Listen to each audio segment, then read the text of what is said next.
Ard-Heinz Marx, one of their leaders in West Germany, deputy chairman of the band ANS, the Action Front of National Socialists. At weekly gatherings, he prepares his followers in the Frankfurt area for racial violence. Shortly after we met him, Marx was arrested and charged with violent crimes. He's in prison awaiting trial. But while still free and at home, he used to wear his beloved uniform. Perhaps we have today here in Germany civil war. And civil war? It can be, yes. If we have more people without work here, more crime, and more asylums, and more foreigners, Turkish, then it can be that here in Germany are outbreaks. And you want to be prepared for that? Yes. But you won't be fighting here in Germany, will you? If I fight with the M16 or with the G3 or with the Stenmark 4. You can get those guns? Oh yes, it's no problem. 2 years ago, the German authorities discovered here in the countryside the biggest illegal arms cache in recent history.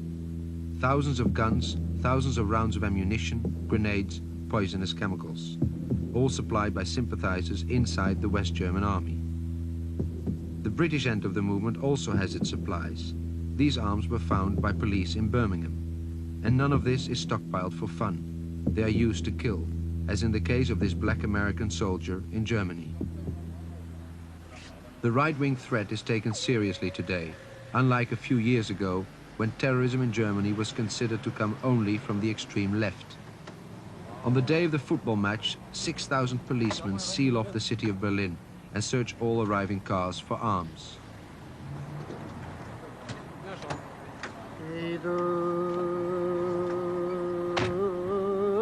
Fear reigns in the Turkish quarter, which looks like a fortress.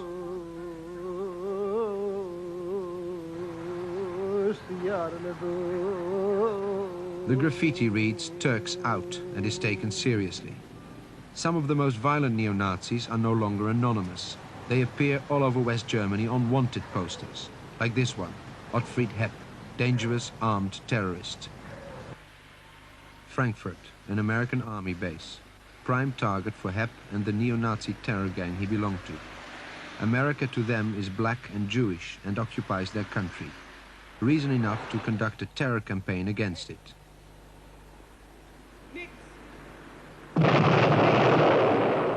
In the course of 18 months, 60 US installations in West Germany were attacked, badly injuring numerous American servicemen. German police say the gang consisted of 6 men. 3 of them were arrested in hideouts in West Germany, 2 in England. Hepp, also hiding in England, escaped arrest. The man who provided safe housing for the 3 German terrorists in England is an old acquaintance of Ray Hill. We find him at the secret Nazi meeting in Belgium we saw earlier. His name, Major Ian Sutter Clarence. Major Sutter Clarence is a former SAS officer who was generally thought on the right wing to be the military commander of Column 88. Column 88 is? Column 88 is a secret National Socialist organisation in England. How do you know it is what you say it is, Column 88? Well, I should know. What's that? That's a membership card for Column 88, that's me.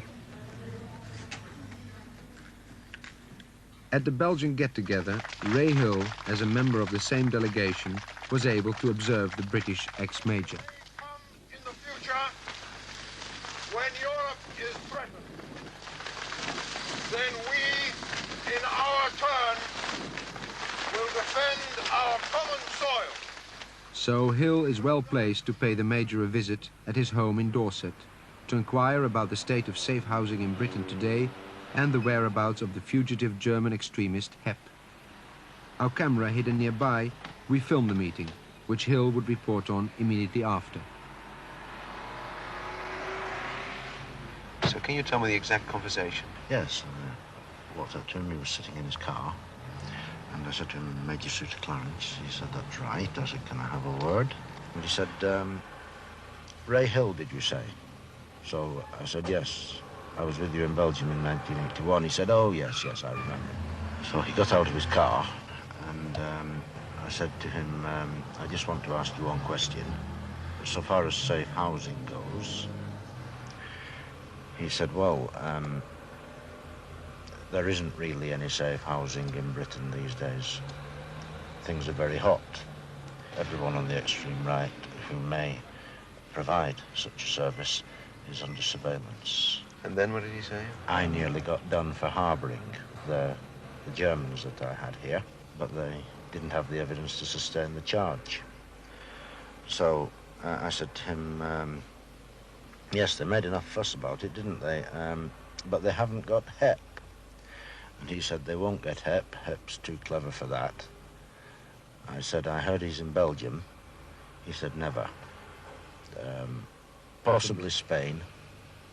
If not Spain, then he'll be behind the Iron Curtain now. Arndt Heinz Marx, the youth agitator, with his party leader Michael Kühnen. These men have long been suspected of a close association with the fugitive terrorist Otfried Hepp. Their ANS neo-Nazi organization has wide European contacts. We saw this man at the Dixmuiden Nazi gathering in Belgium. After 4 years in prison for open Nazi activity, Kühnen has united the separate German neo-Nazi groups into one organization with over 2,000 members. Film of their first meeting, in which they were already fighting the police, is proof of their terrorist link. This man, chair in hand, is Otfried Hepp, follower of Arndt Heinz Marx, who has some even more surprising information on their relationship. I know him. I was together with Otfried Hepp 1 year together in Lebanon. What did you do in Lebanon? In Lebanon, I have had a normal guerrilla warfare training. By whom? By the Al-Fatah. I was a member of the Al-Fatah. I was Fedayeen in Lebanon. For how long? Please? For how long? For 1 year. And how did you come to get in touch with Al-Fatah? The connections was about Hoffman. I was an officer in the Hoffman group, and Hoffman gets these connections with the PLO, and then we are a group of 15 men, and we go to Lebanon then in July 1980, and I come back in June 1981. The Hoffman Group was a paramilitary organization training with real equipment on an estate near Nuremberg. It was only banned after 4 years of undisguised activity, and its leader, Karl-Heinz Hoffmann, currently facing murder charges, then decided to form a real guerrilla fighting force. With 15 of his best men, he found hospitality in Lebanon with Al-Fatah, hitherto only known for its cooperation with left-wing extremists. I have given this CAF title here to every comrade who was with me together in Lebanon and is today an activist in the national scene. And you're not afraid to pronounce, to be known to have been in Lebanon and to have this contact with the Fatah? No, everybody can know it. You're proud of it? I'm proud of it, yes. Why? The Fatah, Al-Fatah and the PLO is fighting for the rights of their people. And we, as a representative of the German people, do the same. We fight for our people, and the Palestinians and we have one enemy. Which is? The international Zionism. The Jews? Yes.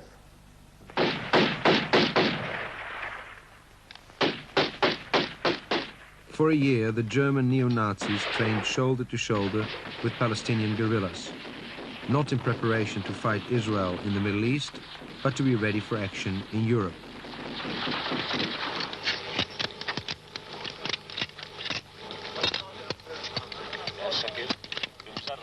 I was teach on the Kalashnikov AK-47, on the anti-tank launcher RPG-7, and on the light Soviet machine gun.